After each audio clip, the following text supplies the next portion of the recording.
నమస్కారం ఘంటారావానికి స్వాగతం. ముందుగా ప్రధాన అంశాలు. ఏలూరు జిల్లాలో లారీని ఢీకొన్న ట్రావెల్స్ బస్సు, 3 దుర్మరణం, 20 మందికి గాయాలు.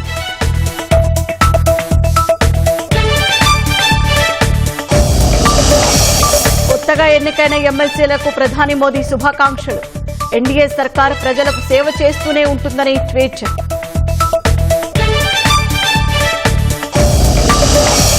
గుంటూరు నగరపాలెం ఠాణాలో దువ్వాడ శ్రీనివాస్పై కేసు. పవన్ కళ్యాణ్పై అనుచిత వ్యాఖ్యలు చేశారని జనసేన నేత ఫిర్యాదు.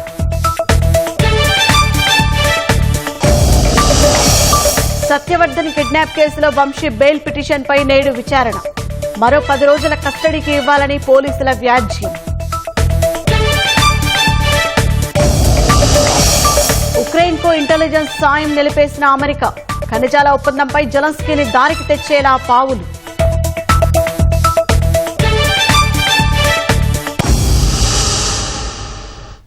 ఏలూరు జిల్లా చోదిమెళ్లలో జరిగిన రోడ్డు ప్రమాదంలో 3 దుర్మరణం చెందారు.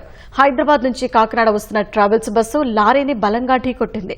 ప్రమాద ధాటికి ప్రైవేటు బస్సు బోల్తా పడింది. లారీ కూడా నుజ్జునుజ్జయింది. ఈ ఘటనలో 3 మృతి చెందగా మరో 20 మందికి గాయాలయ్యాయి. క్షతగాత్రులను ఆసుపత్రికి తరలించి చికిత్స అందిస్తున్నారు.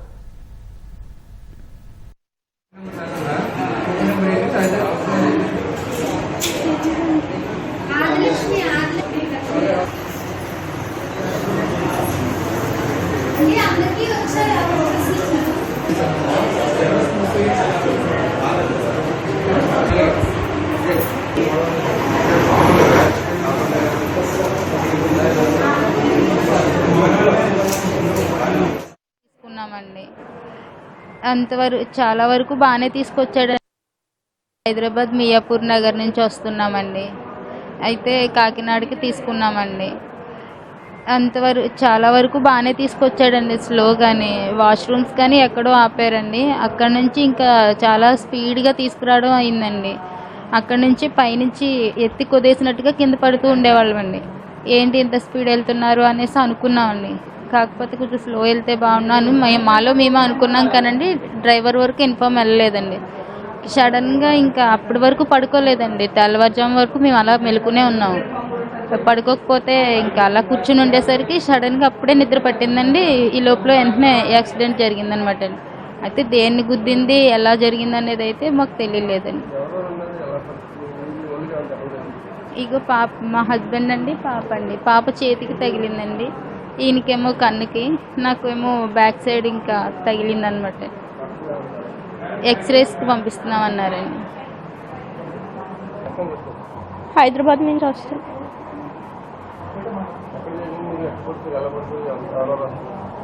నేను మా రిలేటివ్ అమ్మమ్మ వస్తున్నాం. బస్సు తిరగబడింది. కాలుకి తగిలింది, మెడకి తగిలింది, కాలు వాచి. తెలుగు రాష్ట్రాల్లో నూతనంగా ఎన్నికైన ఎమ్మెల్సీలకు ప్రధాని మోదీ శుభాకాంక్షలు తెలిపారు. కేంద్రం, రాష్ట్రంలో ఎన్డీఏ ప్రభుత్వం ప్రజలకు సేవ చేస్తూనే ఉంటుందని సామాజిక మాధ్యమం ఎక్స్ వేదికగా పోస్ట్ చేశారు. రాష్ట్ర అభివృద్ది ప్రయాణాన్ని ఎన్డీఏ ప్రభుత్వం కొత్త శిఖరాలకు తీసుకెళ్తుందన్నారు. సీఎం చంద్రబాబు ట్వీట్ను రీట్వీట్ చేస్తూ ప్రధాని ఎక్స్లో పోస్ట్ పెట్టారు.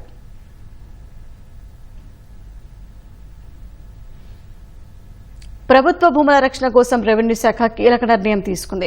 ప్రభుత్వ భూముల చట్టవిరుద్ధ రిజిస్ట్రేషన్లను రద్దు చేసే అధికారాన్ని కలెక్టర్ల నుంచి తహసీల్దార్లకు అప్పగించింది. ప్రభుత్వ, అసైన్, దేవాదాయ భూములతో పాటు చట్ట ప్రకారం రిజిస్ట్రేషన్ చేయకూడని ఏ భూమినైనా రిజిస్టర్ చేస్తే ఆ డాక్యుమెంట్ను రద్దు చేసే అధికారం తహసీల్దార్లకు కల్పిస్తున్నట్లు రెవెన్యూ శాఖ మంత్రి అనగాని సత్యప్రసాద్ స్పష్టం చేశారు. రద్దు చేయాల్సిన రిజిస్టర్డ్ డాక్యుమెంట్లను సబ్ రిజిస్ట్రార్లకు తహసీల్దార్లు పంపుతారని ఆయన చెప్పారు.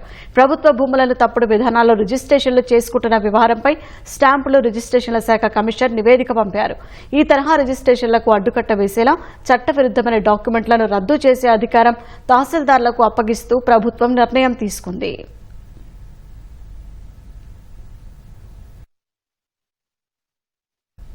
సేవలను విస్తృతం చేసే లక్ష్యంతో విజయవాడలో ఎన్టీఆర్ ట్రస్ట్ భవన్ ఏర్పాటుకు నారా భువనేశ్వరి భూమి పూజ చేశారు. ఇప్పుడు ప్రత్యక్ష ప్రసారం ద్వారా చూద్దాం.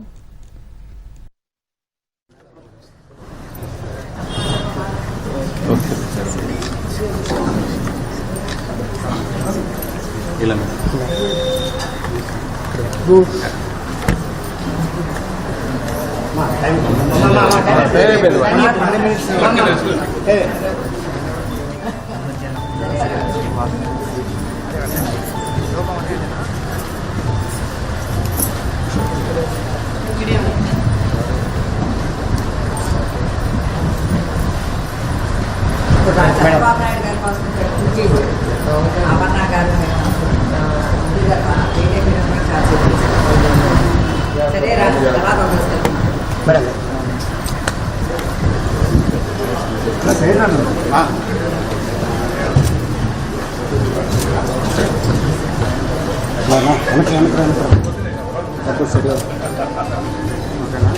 చూసుకో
తొందరగా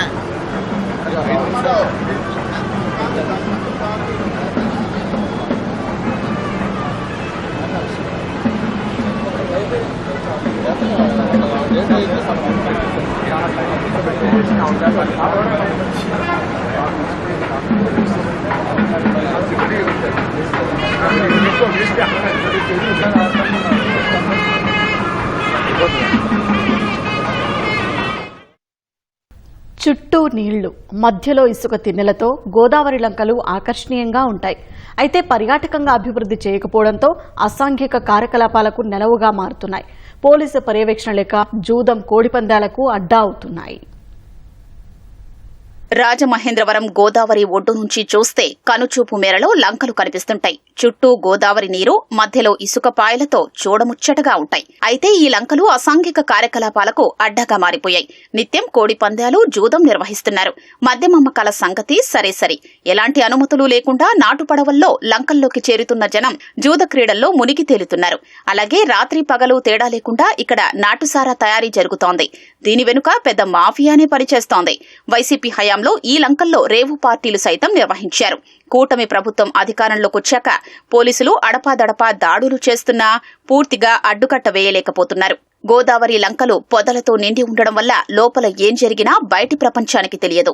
ఇదే అదనుగా కొందరు అసాంఘిక కార్యకలాపాలు నిర్వహిస్తున్నారు.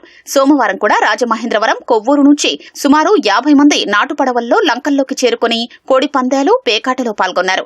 మద్యం మత్తులో తిరిగొస్తుండగా బోటులోకి నీరు చేరి బోల్తా కొట్టింది. ఈ ఘటనలో 2 చనిపోయారు. ఈ వ్యవహారంతో లంకల్లో చట్టవిరుద్ధ కార్యకలాపాల వ్యవహారం మరోసారి చర్చనీయాంశమైంది. మా పోలీస్ డిపార్ట్మెంట్ అప్రమత్తం అయ్యి లోన ఏదైతే లంకలు ఉన్నాయో, బ్రిడ్జ్ లంక కానీ ఇతర లంకలు మొత్తం కూడా నిఘా పెట్టి మన పోలీస్ పికెట్ వేయడం జరుగుతుంది.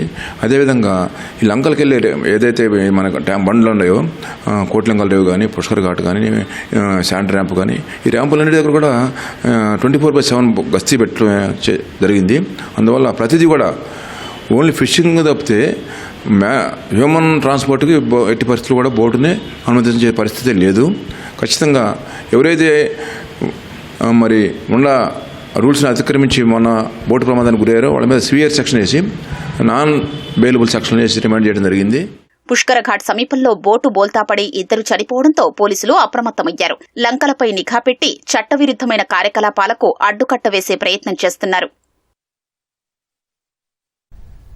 గుంటూరు నగరపాలెం స్టేషన్లో వైసీపీ ఎమ్మెల్సీ దువ్వాడ శ్రీనివాస్పై కేసు నమోదైంది. ఇక మరింత సమాచారం మా ప్రతినిధి వీరాంజనేయులను అడిగి తెలుసుకుందాం. వీరాంజనేయులు, దువ్వాడ శ్రీనివాస్పై ఎవరి ఫిర్యాదు మేరకు కేసు నమోదు చేశారు? జనసేన అధినేత డిప్యూటీ సీఎం పవన్ కళ్యాణ్ పై అనుచిత వ్యాఖ్యలు చేసిన వైసీపీ ఎమ్మెల్సీ దువ్వాడ శ్రీనివాస్ పై గుంటూరు నగరంలోని నగరంపాలెం పోలీస్ స్టేషన్ లో కేసు నమోదైంది. గుంటూరు జిల్లాకు చెందినటువంటి జనసేన నేత హడప మాణిక్యాలరావు డిప్యూటీ సీఎం పవన్ కళ్యాణ్ పై అనుచిత వ్యాఖ్యలు చేసిన దువ్వాడ శ్రీనివాస్ పై చర్యలు తీసుకోవాలంటూ నగరంపాలెం పోలీస్ స్టేషన్ లో ఫిర్యాదు చేశారు. ఈ మేరకు పోలీసులు దువ్వాడ వ్యాఖ్యలను పరిగణలోకి తీసుకొని అతనిపై కేసు నమోదు చేయడం జరిగింది. అసెంబ్లీ సమావేశాల సందర్భంగా వైసీపీ ఎమ్మెల్సీ దువ్వాడ శ్రీనివాసరావు జనసేన అధినేత అయినటువంటి డిప్యూటీ సీఎం పవన్ కళ్యాణ్ పై అనుచిత వ్యాఖ్యలు చేశారు. ప్రశ్నిస్తానన్న పవన్ కళ్యాణ్ ఇప్పుడు ఏమైపోయారంటే అతను అంటే సీఎం చంద్రబాబు దగ్గర నుంచి కోట్ల రూపాయలు తీసుకొని మౌనంగా ఉంటున్నారంటూ ఒక ఆరోపణలు చేయడం, తీవ్ర స్థాయిలో ఆరోపణలు చేయడం జరిగింది. ఈ ఆరోపణలపై రాష్ట్ర వ్యాప్తంగా కూడా పెద్ద ఎత్తున విమర్శలు వెల్లువెత్తాయి. పలు జిల్లాల్లో కేసు నమోదు అవడం కూడా జరిగింది. జనసేన నాయకులు తీవ్ర స్థాయిలో ధ్వజమెత్తుతున్నారు. ఇప్పటికే అటు ఉమ్మడి గుంటూరు జిల్లాలో అదేవిధంగా కృష్ణా జిల్లాలో పెద్ద ఎత్తున కేసులు నమోదయ్యాయి. అంటే అనుచిత వ్యాఖ్యలు అంటే ఒక బాధ్యతల పదవిలో ఉన్నటువంటి డిప్యూటీ సీఎం మీద అసత్య ఆరోపణలు అదేవిధంగా అనుచిత వ్యాఖ్యలు చేయడంపై జనసేన నాయకులంతా కూడా తీవ్ర స్థాయిలో ధ్వజమెత్తుతున్నారు. ఇలాంటి వ్యాఖ్యలు చేసిన పై క్రిమినల్ చర్యలు తీసుకోవాలని గట్టిగా కఠినంగా శిక్షించాలని చెప్పి కూడా జనసేన నేతలు డిమాండ్ చేస్తున్నారు. ఈ నేపథ్యంలోనే గుంటూరు నగరంలోని నగరంపాలెం పోలీస్ స్టేషన్ లో స్థానిక నేతలు ఫిర్యాదు చేయడం జరిగింది. ఈ ఫిర్యాదులు పరిగణలోకి తీసుకున్న పోలీసులు దువ్వాడ శ్రీనివాస్ పై కేసు నమోదు చేసి విచారణ చేపట్టారు. ధన్యవాదాలు వీరాంజనేయులు.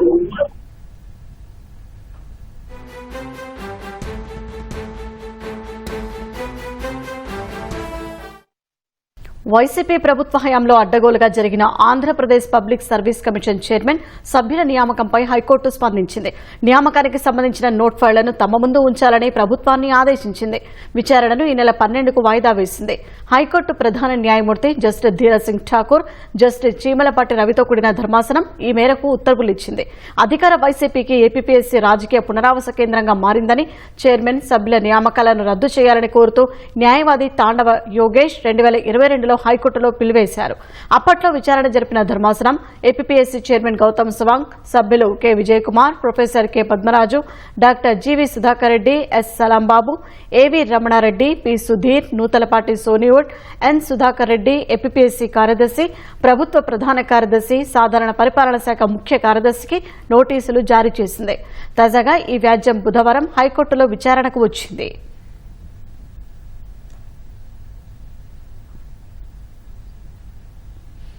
అత్త 50వ పుట్టినరోజు సందర్భంగా కోడలు అదిరిపోయే బహుమతులు ఇచ్చి ఆమెను ఆశ్చర్యపరిచారు. అంబేద్కర్ కోనసీమ జిల్లా రాజోలకు చెందిన భవానీ 50వ పుట్టినరోజు సందర్భంగా ఆమె కోడలు శ్రీరంగ నాయకి ₹1 కోటి విలువైన బహుమతులు అందజేసి అత్తపై ఉన్న ప్రేమను చాటుకున్నారు. 50 లక్షల విలువైన నగదు కట్టలతో పాటు 28 లక్షల విలువైన డైమండ్ నెక్లెస్, 100 గ్రాముల బంగారం బిస్కెట్ అందజేశారు. కోడలు చూపిన మమకారానికి అత్తామామలు పులకించిపోయారు.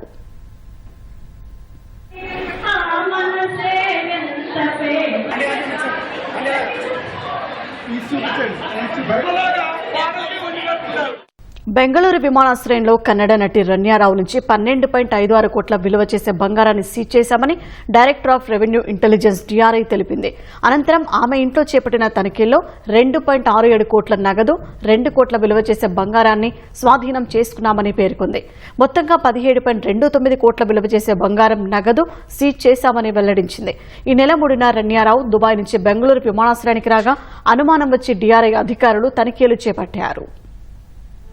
కన్నడ నటి, సీనియర్ ఐపీఎస్ కుమార్తె రన్యారావు భారీ మొత్తంలో బంగారం స్మగ్లింగ్ చేస్తూ పట్టుబడ్డారు. దుబాయ్ నుంచి బెంగళూరుకు 14.2 కిలోల బంగారంతో వచ్చిన ఆమెను విమానాశ్రయం నుంచి నిష్క్రమించే చివరి నిమిషంలో అధికారులు పట్టుకున్నారు. అనంతరం ఆమె ఇంట్లోనూ సోదాలు చేయగా అక్కడా 2 కోట్ల విలువైన ఆభరణాలు, 2.67 కోట్ల నగదు లభ్యమయ్యాయి. మొత్తంగా ఈ కేసులో రన్యారావు నుంచి 17.29 కోట్ల విలువైన బంగారం, నగదు సీజ్ చేసినట్లు డీఆర్ఐ అధికారులు వెల్లడించారు. రన్యారావు ఇటీవల గల్ఫ్ దేశాలకు తరచూ వెళ్లొస్తున్నట్లు నిఘా అధికారులు గుర్తించారు. ఈ ఏడాదిలోనే దాదాపు 10 సార్లు, గడిచిన 15 రోజుల్లోనే 4 సార్లు వెళ్లి రావడంతో ఆమెపై నిఘా ఉంచారు. ఈ నెల 3న దుబాయ్ నుంచి కెంపెగౌడ విమానాశ్రయంలో దిగిన రన్య ఓ కానిస్టేబుల్ సాయంతో నిష్క్రమణ మార్గం వైపు వెళ్లింది. అప్పటికే అక్కడ కాపు కాసి ఉన్న డీఆర్ఐ అధికారులు రన్యను అడ్డుకుని తనిఖీలు నిర్వహించారు. ఈ క్రమంలోనే ఆమె వద్ద 14.2 కిలోల బంగారం బయటపడింది.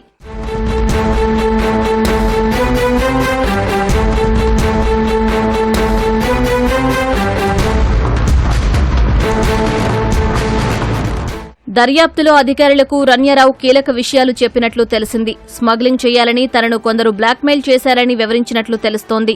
అయితే ఎయిర్పోర్ట్లో రన్యకు సాయం చేసిన ఓ కానిస్టేబుల్ స్టేట్మెంట్ను కూడా అధికారులు రికార్డ్ చేశారు. రన్య తండ్రి K Ramachandra Rao Karnataka police housing corporation chairman and managing డైరెక్టర్గా పనిచేస్తున్నారని ఓ సీనియర్ పోలీస్ అధికారి తెలిపారు. అయితే రన్యకు ఆయన సవతి తండ్రి అని చెప్పారు. రన్య కార్యకలాపాలతో తనకు ఎటువంటి సంబంధం లేదని రామచంద్రారావు తెలిపారు. 4 నెలల క్రితమే ఆమెకు వివాహం అయిందని, అప్పట్నుంచి తమ ఇంటికి రాలేదన్నారు. తాజా పరిణామంతో షాక్కు గురయ్యామని, చట్టం తన పని తాను చేసుకుపోతుందన్నారు. సేవలను విస్తృతం చేసే లక్ష్యంతో విజయవాడలో ఎన్టీఆర్ ట్రస్ట్ భవన్ కు నారా భువనేశ్వరి భూమి పూజ చేశారు. ప్రత్యక్ష ప్రసారం ద్వారా చూద్దాం. శతమానం భవతి శతాయ పురుషస్యేంద్రియాయుష్యేంద్రియే ప్రతిష్టతి శ్రీకాంతాయ కళ్యాణ నిధయేర్థినాం శ్రీవేంకటనివాసాయ శ్రీనివాసాయ మంగళం శుభగం శుభం. నమస్తే అమ్మా. బాగున్నామ్మా, కులాసమ్మా, చాలా సంతోషం. మీరు వచ్చిన తర్వాత రాష్ట్రం మొత్తం పండగగా ఉంది. మా గుంటూరు అంతా గుంటలు ఉండేవి, అసలు ఇప్పుడు ఒక్క గుంట కూడా లేదు. ఎంత ఆనందపడుతున్నారు ప్రజలందరూ కూడా. రామరాజ్యం వచ్చిన గృహే లక్ష్మీ రాష్ట్రస్తయా ముఖే తజా మాసగం సృజామసి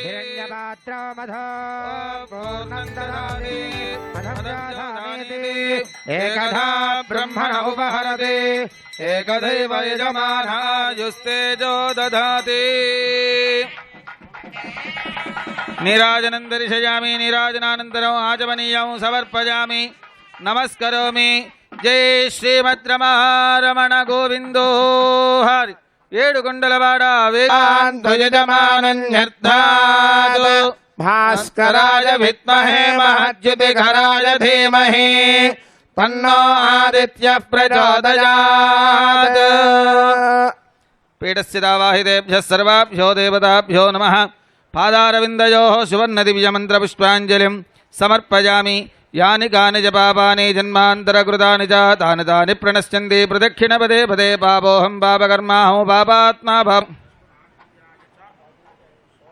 సోమాయ మంగళాయ బుధాయ చ గురు శుక్ర శనిభ్యశ్చ రాహవే కేతవే నమో నమః. ప్రార్థన.